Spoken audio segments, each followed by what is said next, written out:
Okay. Okay, my friends. I've decided that I'm going to record another one of my Bill's Bible Basics articles.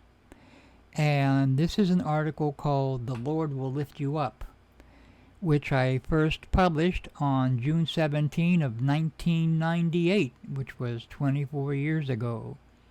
And the last time I updated it was on July 10th of 2018.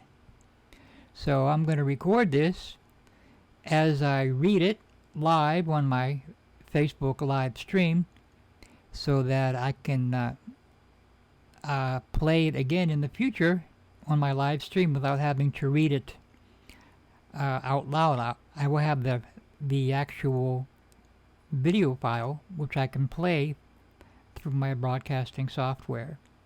So, as I said, this is called The Lord Will Lift You Up, written and published on June 17, 1998. So, Lord, I pray, Lord, you will bless this time as I read this article, Father.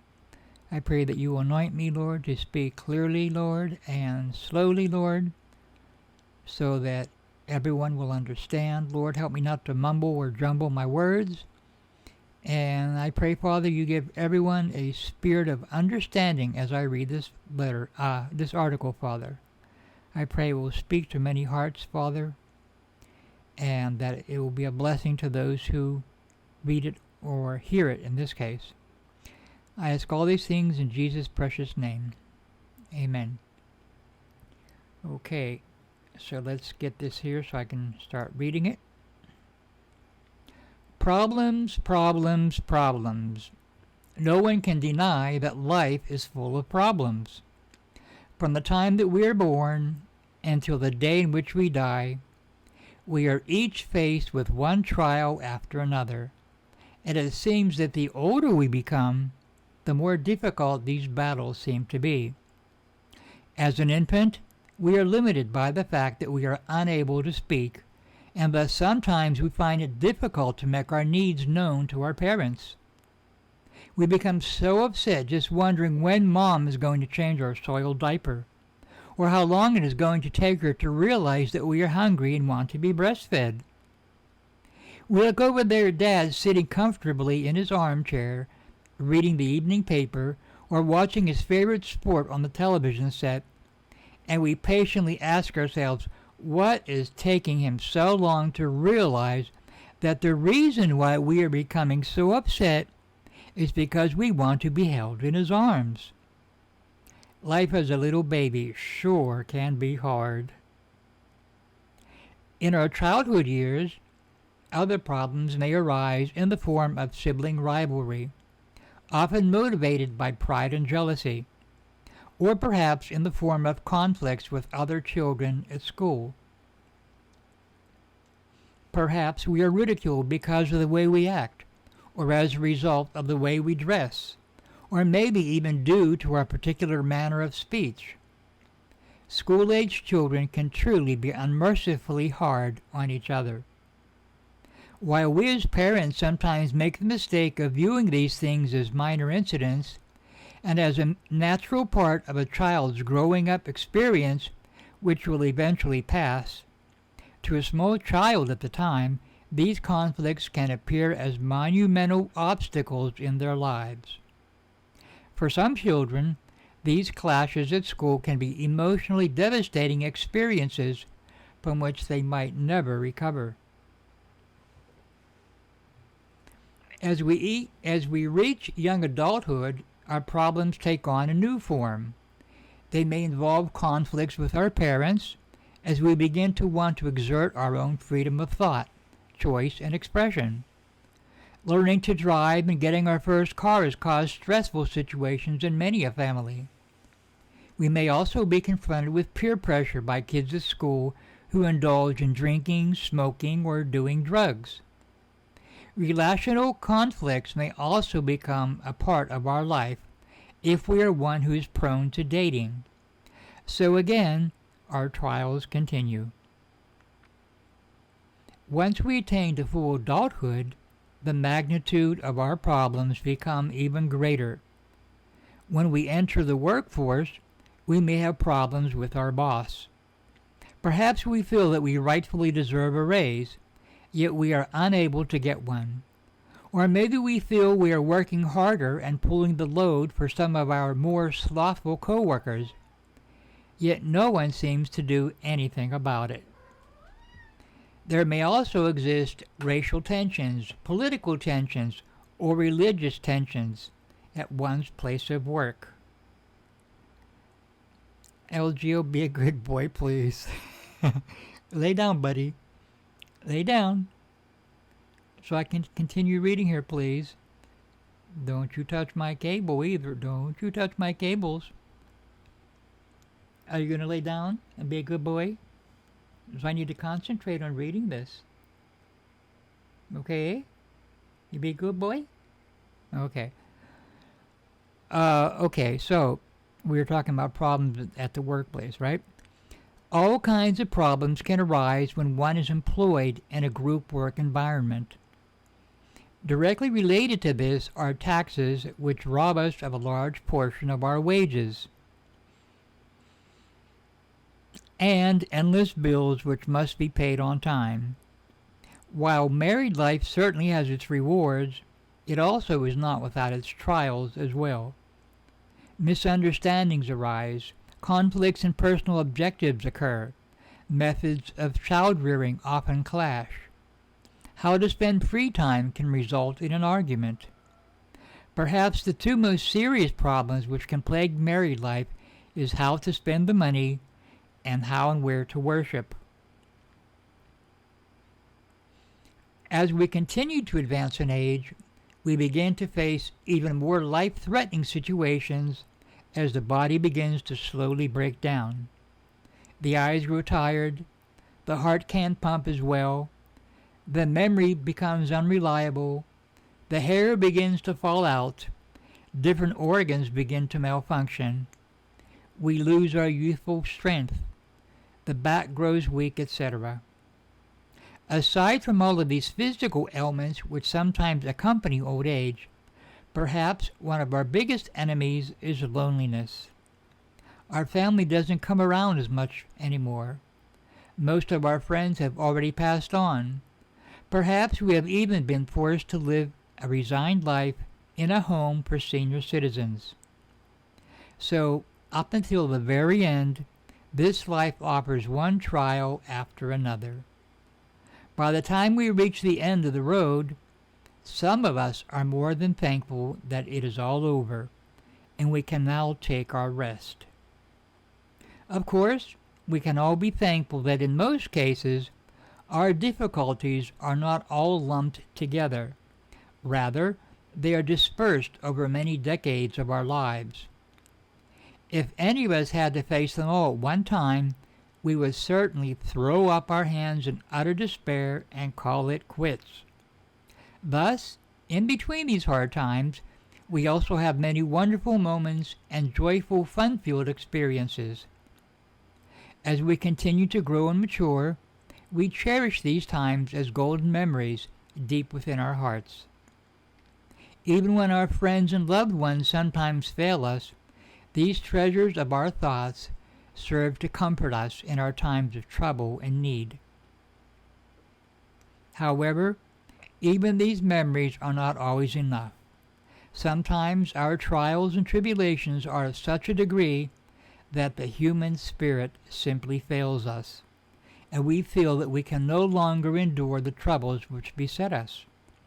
Sadly, some people of the world resort to drugs or even suicide in order to overcome the problems. Contrary to the philosophies of the world which teach us to look inward for necessary strength, it is at times like these that we must look beyond ourselves to a higher power. As Christians, we can comfort ourselves in knowing that not only is there nothing new under the sun, but that we are not alone in the many trials, temptations, and tribulations with which we are confronted. We have a worldwide family of dear brothers and sisters in the Lord who are going through the very same things as ourselves. This is precisely what we are taught in the Bible. Consider the following verses. The thing that hath been, it is that which shall be, and that which is done is that which shall be done, and there is no new thing under the sun. That's Ecclesiastes 1:9. The Apostle Paul writes, There hath no temptation taken you, but such as is common to man. But God is faithful, who will not suffer you to be tempted above that ye are able, but will with the temptation also make a way to escape, that ye may be able to bear it. That's 1 Corinthians 10:13. LGO, be careful, buddy, you're moving my camera. No sucking my arm right now. This is going to be fun, trying to record these with LGO. LGO, please. You're breaking the spirit here, buddy. Can I read this article? They don't want to see your butt. Come here. Come here. Come here. You got to go back. Here. Lay down. Here. Gosh. You going to lay there for me? Please. Hold on. Look. Oh, man. Okay. Now this... My God. No, you dare choose... No, it's not a game. Look, I'm trying to read this article. If you don't behave... Ouch! Goodbye. He just caught me as he fell off the chair. All right. That hurt. All right. That's... That wasn't supposed to happen while I was reading this article. Anyway, the next verse is from 2 Corinthians. Blessed be God, even the Father of our Lord Jesus Christ, the Father of mercies, and the God of all comfort, who comforteth us in our tribulation, that we may be able to comfort them which are in any trouble, by the comfort wherewith we ourselves are comforted of God. That is 2 Corinthians 1, verses 3 and 4. Thus we see that not only are our problems common to all men everywhere, but we also see that there is one who is willing and able to comfort us and to help us through the trials which beset us. This is something which the unbelieving people of the world cannot look forward to. Sometime prior to his own martyrdom, probably after wicked Emperor Nero had begun his persecution of the fledgling Christian church, the Apostle Peter wrote the following words, which has served as an inspiration to many Christians. While they deal with persecution by a political body, Peter's words can also be equally applied to our personal trials and battles as well. Beloved, think it not strange concerning the fiery trial which is to try you, as though some strange thing happened unto you, but rejoice inasmuch as ye are partakers of Christ's sufferings, that when his glory shall be revealed, ye may be glad also with exceeding joy. If ye be reproached for the name of Christ, happy are ye, for the Spirit of glory and of God resteth upon you. On their part he is evil spoken of, but on your part he is glorified. But let none of you suffer as a murderer, or as a thief, or as an evildoer, or as a busybody in other men's matters. Yet if any man suffer as a Christian, let him not be ashamed, but let him glorify God on this behalf. For the time is come that judgment must begin at the house of God. And if it first begin at us, what shall the end be of them that obey not the gospel of God? And if the righteous scarcely be saved, where shall the ungodly and the sinner appear? That's 1 Peter 4, verses 12 through 18. As I point out in articles such as Love, Mercy, Forgiveness, and Chastisement, when we do find ourselves facing times of personal trial and tribulation, rather than begin to feel sorry for ourselves, We must learn to see the Lord's Spirit moving and working in our lives. In my article, Our Personal Tragedies Due to Sin, I point out that sometimes the Lord allows these things to happen to simply test our faith and to strengthen us so that we will become better soldiers for Him. Consider the words of the prophet Jeremiah. If thou hast run with the footmen, and they have wearied thee, then how canst thou contend with horses? And if in the land of peace, wherein thou trustest, they wearied thee, then how wilt thou do in the swelling of Jordan? That's Jeremiah 12:5. Thus, with each victory we gain, we become tougher soldiers for the Lord, who He can then place us in even hotter and more difficult battles. The Apostle Paul spoke of this very same thing when he wrote the following in his second epistle to his beloved son in the faith, Timothy. Thou therefore endure hardness as a good soldier of Jesus Christ. That's 2 Timothy 2:3. In other instances, such as in the case of diseases and various bodily afflictions, they might serve to glorify the Lord through a miraculous healing, which will be a testimony to many, and thus result in many souls being saved. Consider the following incident which is found in the Gospel of John. And his disciples asked him, saying, Master, who did sin, this man or his parents, that he was born blind? Jesus answered, Neither hath this man sinned, nor his parents, but that the works of God should be made manifest in him. That's John 9, verses 2 and 3. So, not all afflictions are necessarily because of sin. God has different reasons for allowing afflictions in our lives.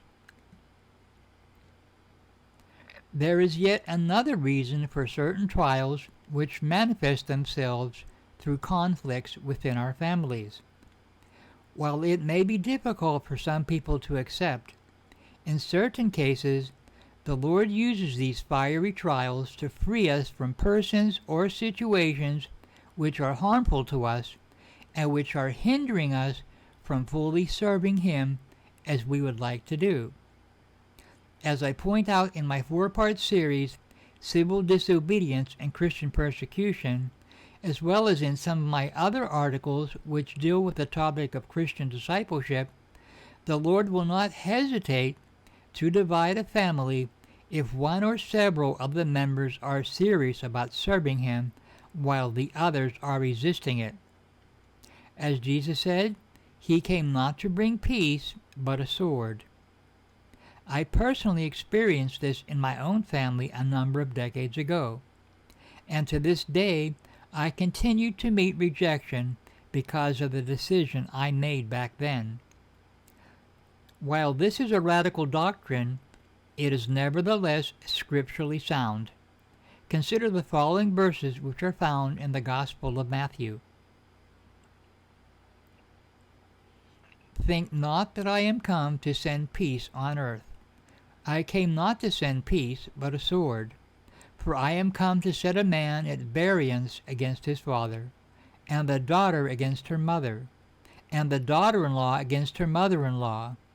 And a man's foe shall be they of his own household. He that loveth father or mother more than me is not worthy of me. And he that loveth son or daughter more than me is not worthy of me. And he that taketh not his cross and followeth after me is not worthy of me. He that findeth his life shall lose it, and he that loseth his life for my sake shall find it. That's Matthew 10, verses 34 through 39. Here are some more verses from the Gospel of Matthew. But he answered and said unto him that told him, Who is my mother, and who are my brethren? And he stretched forth his hand toward his disciples, and said, Behold, my mother and my brethren. For whosoever shall do the will of my Father which is in heaven, the same is my brother and sister and mother. That's Matthew 12, verses 48 through 50. Of course, sometimes our trials are also meant to purge us of erroneous ideas, personal bad habits, or sins of the heart with which the Lord is not pleased, in order to make of us better vessels for the Master's use. It is up to each one of us to discover exactly why the Lord is allowing these things to happen at this particular time in our lives. No one can do this for us. We alone must be desperate enough to find out for ourselves. If the Lord does reveal to us that it is a chastisement, then we must view his dealing with us as an act of divine love, which will hopefully bring forth positive fruit in our lives. That is, if we yield to his Spirit and learn the lesson he is trying to teach us. As with punishing our own children, this process is not always easy. For as the Apostle Paul wrote, "Now no chastening for the present seemeth to be joyous, but grievous. Nevertheless afterward it yieldeth the peaceable fruit of righteousness unto them which are exercised thereby." That's Hebrews 12:11. When the Lord's heavy hand is upon us, we must not harden our hearts. Rather, we must repent of our sin and cry out to him in desperation for his forgiveness. We must ask him to give us the necessary grace, faith, and strength in order to make the change he desires. Psalm 51 is one of my favorite psalms because it is the desperate cry of a man who knew he had seriously sinned before the Lord. Consider what King David wrote during his time of need. "Create in me a clean heart, O God, and renew a right spirit within me." That's Psalm 51:10. Like King David of old, we must readily recognize that we cannot possibly obtain the victory of our own accord. We cannot obtain the victory by looking inward, but only by looking upward. This is the central theme of my article, "The Gospel of Thomas, Introspection or Heavenspection." We must not look to human strength or wisdom, but only to the Spirit of the living God, as we see by the following verse. "Not by might, nor by power, but by my Spirit, saith the Lord of hosts."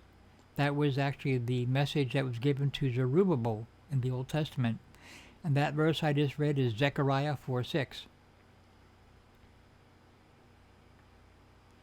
There is only one person who can give us the victory which we so desperately want and need, and that is the man Christ Jesus. He alone is the author and the finisher of our faith, and the captain of our salvation. Consider the following wonderful verses. "I will lift up mine eyes into the hills, from whence cometh my help. My help cometh from the Lord, which made heaven and earth." That's Psalm 121, verses 1 and 2. "But thanks be to God, which giveth us the victory through our Lord Jesus Christ." That's 1 Corinthians 15:57. "Looking unto Jesus, the author and finisher of our faith, who for the joy that was set before him endured the cross, despising the shame, and is set down at the right hand of the throne of God." That's Hebrews 12:2. So Jesus is the author and the finisher of our faith. "For it became him, for whom are all things, and by whom are all things, in bringing many sons unto glory, to make the captain of their salvation perfect through sufferings." Of course, that verse is talking about Jesus. He is the captain of our salvation, and he was made perfect through sufferings. Just as Jesus was made perfect through his sufferings, we too can partake more of the divine nature if we will but yield ourselves to the Lord and learn the lessons he is trying to teach us. As long as we are trying to work in our own strength and by our own power, he will never be able to shine through us as he would like to. However, if we desperately seek the Lord's face during our times of trial and personal tribulation, he will indeed look down from heaven and hear our cries. After all, his mercy truly endures forever and is renewed every morning, as becomes clear by the following verses. Have mercy upon me, O Lord. Consider my trouble which I suffer of them that hate me. Thou that liftest me up from the gates of death. That's Psalm 9, verse 13. And here are two of my favorites. It is of the Lord's mercies that we are not consumed, because his compassions fail not. They are new every morning. Great is thy faithfulness. That's Lamentations of Jeremiah 3, verses 22 and 23. Just a quick background. The reason that's called the Lamentations of Jeremiah is because Jeremiah wrote this after the third Babylonian invasion of Israel, during which Jerusalem and the temple were destroyed, as had been prophesied. So that's why he wrote that, because there was great suffering in Israel and great suffering by the exiles who were carried off by the thousands to Babylon. But despite all that, just look at that. Jeremiah did not doubt in God's mercy still, despite all of that, because he understood that what was happening was one of God's chastisements. If you are interested in seeing exactly how much King David believed in the mercy of the Lord, I encourage you to read Psalm 136 in its entirety. In all 26 verses of the psalm, David states that the mercy of the Lord endureth forever. If we do seek the Lord with our whole hearts and repent of our sins, not only will he pull us out of the mire into which we have sunk, but he will lift us up and set us upon a rock, so that we shall never be moved. David also mentioned this fact in many of his psalms. Consider the following verses. Thou hast also given me the shield of thy salvation, and thy right hand hath holden me up, and thy gentleness hath made me great. He delivereth me from mine enemies, yea, thou liftest me up above those that rise up against me. Thou hast delivered me from the violent man. That's Psalm 18, verses 35 and 48. For in the time of trouble he shall hide me in his pavilion. In the secret of his tabernacle shall he hide me. He shall set me up upon a rock. When my father and my mother forsake me, then the Lord will take me up. That's Psalm 27, verses 5 and 10. I will extol thee, O Lord, for thou hast lifted me up, and hast not made my foes to rejoice over me. Psalm 30, verse 1. I will be glad and rejoice in thy mercy, for thou hast considered my trouble. Thou hast known my soul in adversities, and hast not shut me up into the hand of the enemy. Thou hast set my feet in a large room. Have mercy upon me, O Lord, for I am in trouble. Mine eye is consumed with grief, yea, my soul and my belly. That's Psalm 31, verses 7 through 9. I waited patiently for the Lord, and he inclined unto me and heard my cry. He brought me up also out of an horrible pit, out of the miry clay, and set my feet upon a rock, and established my goings. And he hath put a new song in my mouth, even praise unto our God. Many shall see it and fear, and shall trust in the Lord. That's Psalm 40, verses 1 through 3. Yea, mine own familiar friend, in whom I trusted, which did eat of my bread, hath lifted up his heel against me. But thou, O Lord, be merciful unto me, and raise me up, that I may requite them. By this I know that thou favorest me, because mine enemy doth not triumph over me. And as for me, thou upholdest me in mine integrity, and settest me before thy face forever. That's Psalm 41, verses 9 through 12. But I am poor and sorrowful. Let thy salvation, O God, set me up on high. I will praise the name of God with a song, and will magnify him with thanksgiving. That's Psalm 69, verses 29 and 30. Unless the Lord had been my help, my soul had almost dwelt in silence. When I said, my foot slippeth, thy mercy, O Lord, held me up. That's Psalm 94, verses 17 and 18. And last of all, uphold me according unto thy word, that I may live, and let me not be ashamed of my hope. Hold thou me up, and I shall be safe, and I will have respect unto thy statutes continually. That's Psalm 119, verses 116 and 117. Just look at all those verses that David wrote, how much he trusted. Despite all the trials he was going through, he never doubted in God's faithfulness and mercy. And he pleaded with God over and over again to lift him up above his enemies. And the Lord did. So as we can see, the Lord truly has the power to lift us up above all of our trials and tribulations, if we will only let him. We cannot depend upon our own human strength and natural reasoning to find our way out of these things. Our own attempts will only lead to further confusion and utter despair. We must learn to trust wholly in the Lord and cast our burdens upon him, instead of trying to carry them around ourselves. The scriptures are quite clear regarding this issue. Consider the following verses. Cast thy burden upon the Lord, and he shall sustain thee. He shall never suffer the righteous to be moved. Psalm 55, verse 22. Come unto me, all ye that labor and are heavy laden, and I will give you rest. Take my yoke upon you, and learn of me.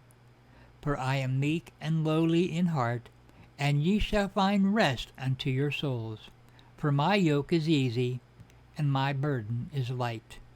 That's Matthew 11, verses 28 through 30. And finally, casting all your care upon him, for he careth for you. That's 1 Peter 5:7.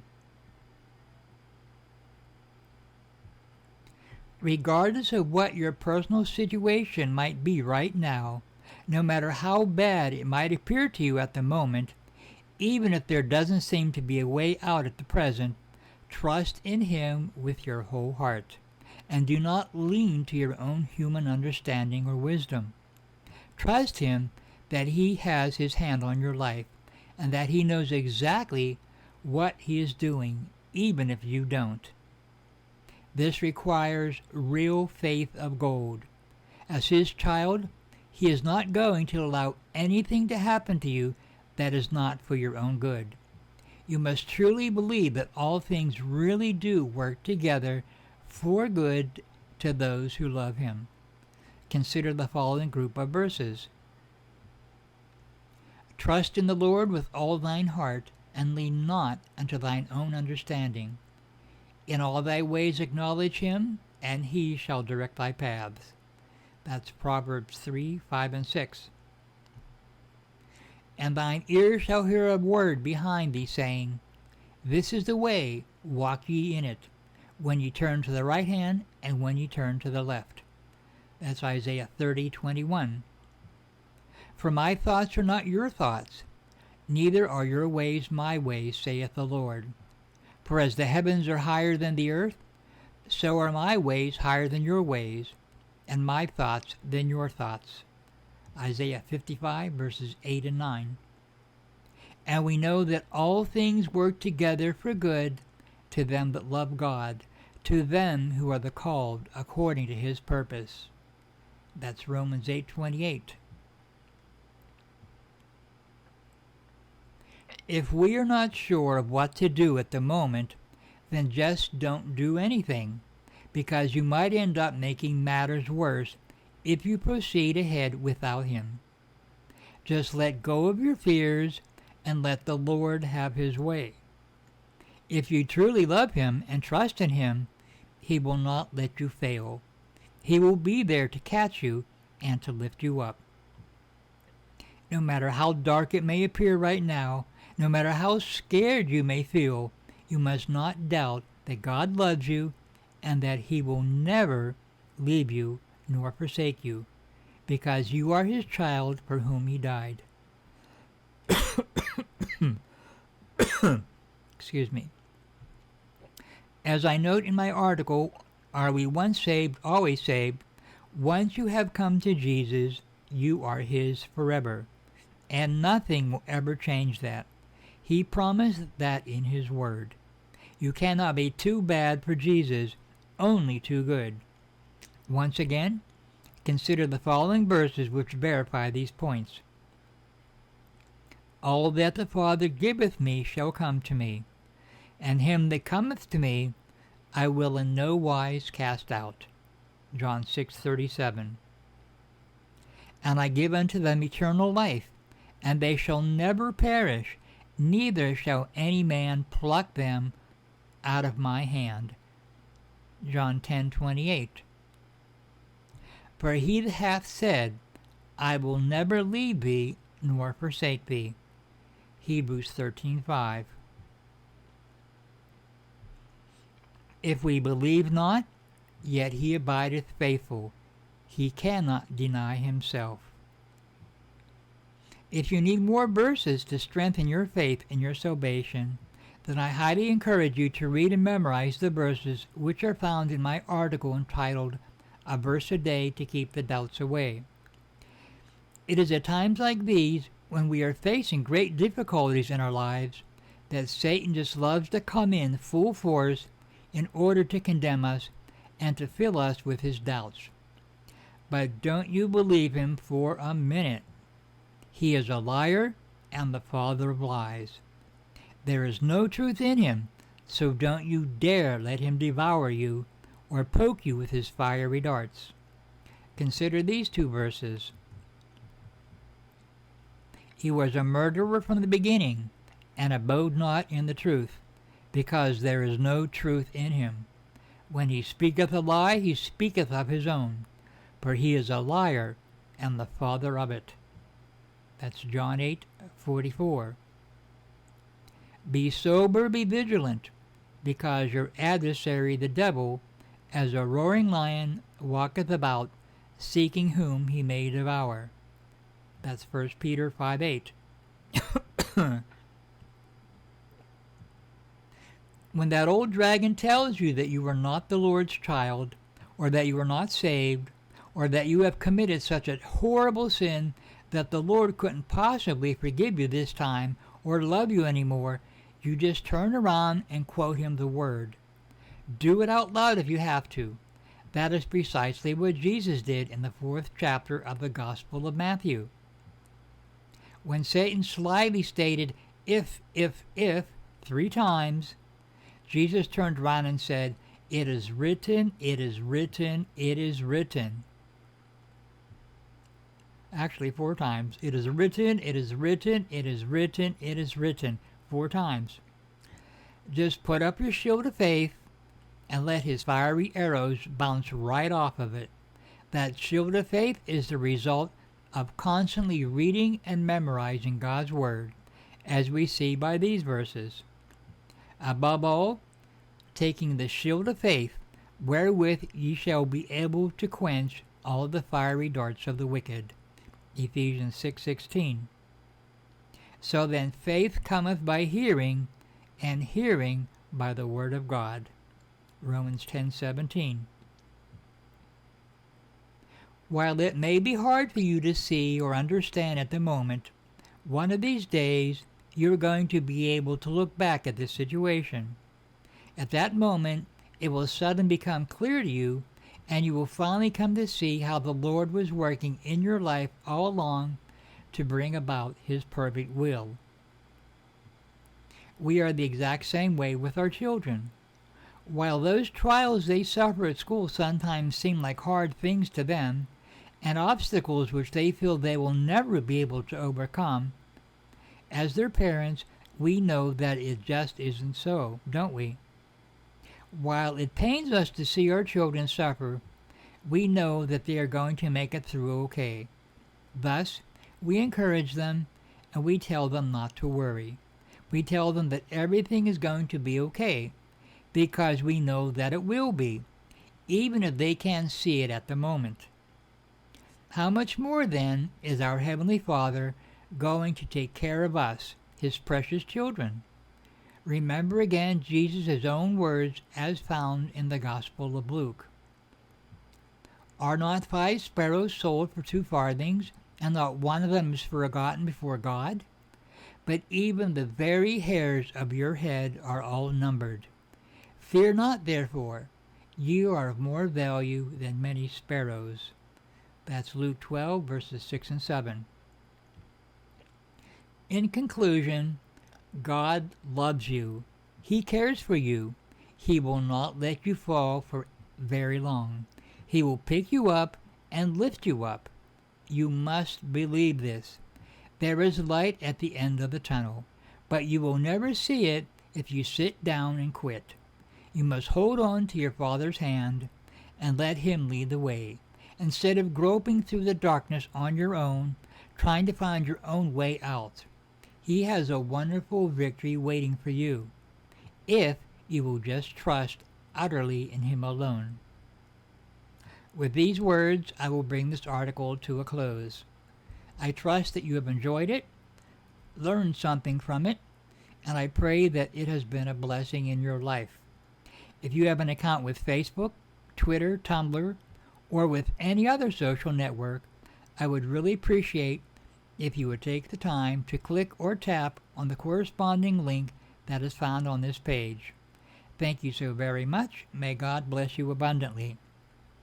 For additional information, you may want to refer to the listed reading resources below, which were also mentioned in this article or which contain topics which are related to this article. All of these articles are likewise located on the Bill's Bible Basics website. So I will just read off the titles of these articles in case you want to read them. A verse a day to keep the doubts away. Our personal tragedies due to sin. Are we once saved, always saved? Beholding the evil and the good. Civil disobedience and Christian persecution. Love, mercy, forgiveness, and chastisement. The battle is not yours alone. And last of all, the Gospel of Thomas, introspection, or heavenspection.